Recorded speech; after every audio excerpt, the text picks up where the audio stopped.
이 채널A 사건 같은 경우에는 수사 그리고 재판 이 과정에서 모두 문제점이 많죠. 문재인 정권의 전방위 조작 개연성 이것을 확연하게 보여줍니다. 또 이것을 SNS에다 의혹을 증폭시킨 분이 있어요. 현역 국회의원이죠.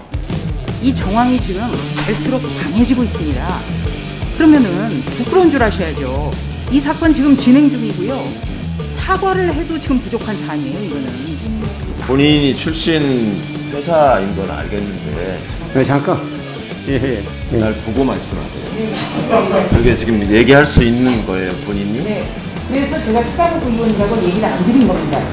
사적인 얘기를 한 게 하나라도 있었어요? 물어보세요. 당신들은 그러면 전부 다 고발 사주한 사람들인데 여기는 왜 앉아 있을 거예요? 자신과 관련 자, 잠깐. 자, 이런 식의 태도를 제가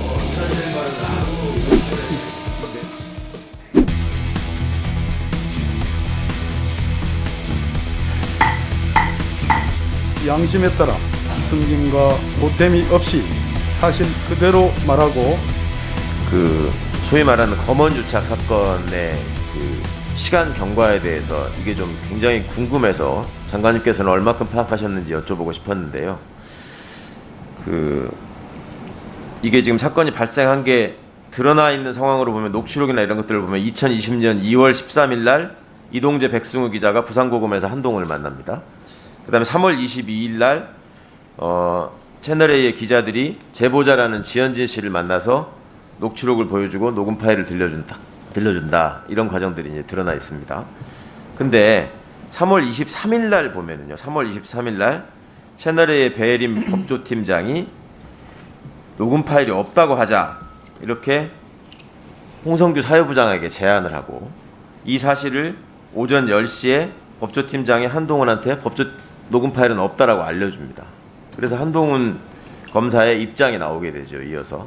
그런데 굉장히 이상한 것은 이 시간 이후로, 그러니까 이 시간 경과 이후로 이 제보자 A 내지는 제보자 X라고 지칭되던 분이 지현진이라는 실명을 가진 특정인이고 이분이 과거에 어떤 일과 관련돼 있었다라는 것을 아는 사람은 지현진 씨 본인하고 대검 정도로 보는 게 타당할 것 같습니다. 채널A가 모든 것을 알고 있다고 하기에도 어려운 상황이었고요. 근데 이것이 4월 3일 날 새벽 3시 2분에 작성된 조선일보 기사에 그대로 담기게 됩니다.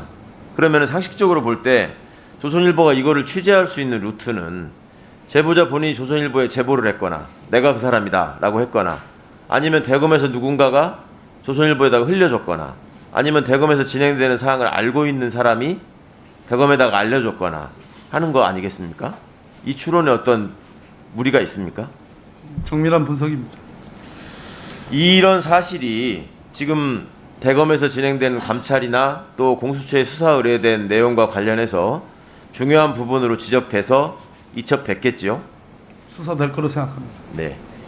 이거 이상한 게 또 있습니다. 그러니까 고발장을 베낀 거냐 아니냐, 실제로 작성해준 고발장이 넘어갔느냐 아니냐와 관련해서 고발장에 담겨있는 오류들이 지금 고발장 및 고발장 초안이라고 얘기되고 있는 4개의 문서에 동일하게 지적된 점이 굉장히 많이 있었습니다. 맞춤법이 틀린 것도 있고 무슨 주민등록번호가 틀린 것도 있고 방송 횟수를 그대로 기재한 것도 있고 한데 이 부분과 관련해서 지금 피고발인 중에 하나였던 시민보 기자가 지적한 것을 보면 제보자 X가 시민보 기자에게 제보를 해서 이 검언유착 사건이 세상에 알려지도록 했다. 뉴스타파를 통해서 이렇게 돼 있는데 이게 그게 아니고 기자는 경찰관한테 제보를 받았다는 것이고 나중에 확인을 했다는 겁니다. 근데 이게 잘못된 내용이 또 똑같이 조선일보하고 동아일보에 그대로 잘못된 내용이 실렸다는 겁니다.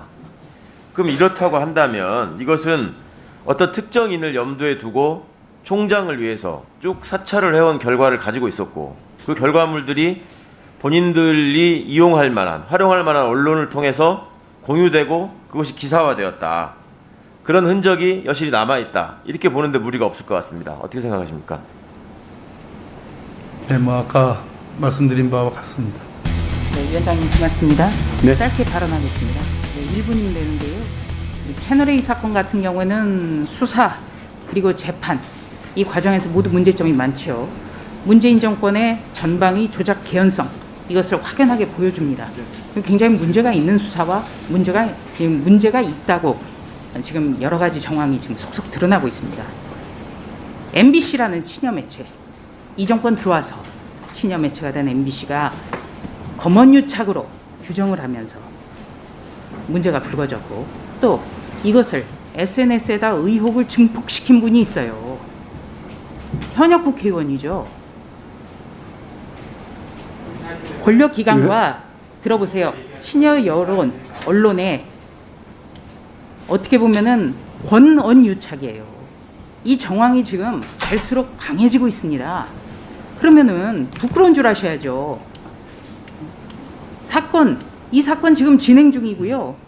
사과를 해도 지금 부족한 사안이에요, 이거는. 근데 사과조차 없지 않습니까? 네. 국정감사예요. 사적 감사란 말입니다. 이거 자. 좀 유의해 주시겠습니다. 자, 다음 소병철 의원님 질의하시겠습니다. 아, 네. 최강욱 의원님. 예. 본인이 출신 회사인 건 알겠는데 네, 잠깐. 예, 예. 예. 날 보고 말씀하세요. 네. 그게 지금 얘기할 수 있는 거예요, 본인이? 네. 그래서 제가 추가국 의원이라고 얘기를 안 드린 겁니다. 그렇게 얘기하면 지금 빠져나갈 수 있다고 생각하는데 저 잠깐만요. 두 분이 그렇게 사적인 얘기를 한 게 하나라도 있었어요? 객관적인 사실관계를 들어서 지금 이상한 얘기를 한 것이고, 객관적인 것은 저는 이거 보세요. 당신들은 그러면 전부 다 고발 사주한 사람들인데 여기를 왜 앉아 있습니까? 우리가 무슨 고발을 자신과 관련 자, 잠깐. 자, 이런 식의 태도를 제가- 통해서 의사진행 발언을 악용하고 이런 부분에 대해서는 네네. 그 부분은 제가 지적을 하겠습니다. 제가 지적을 할게요. 자, 최강욱 의원님, 조수진 의원님. 자, 잠깐만요. 잠깐만, 제가 발언권 드리지 않았어요. 제가 발언권 그러니까 의사진행 발언이라는 이 제도를 정말입니다. 딱 그 용도에 맞게 활용하십시오. 그러지 않으면 이렇게 회의 진행 과정에서 소모적인 논란이 원만한 회의 진행을 방해하거든요. 그 점을 좀 유념하셨으면 좋겠고요. 자, 회의 아니, 제가 얘기한 것과 관련된 거 아닌가요? 좀 진행하시죠. 회의 진행하시죠. 그렇게 되면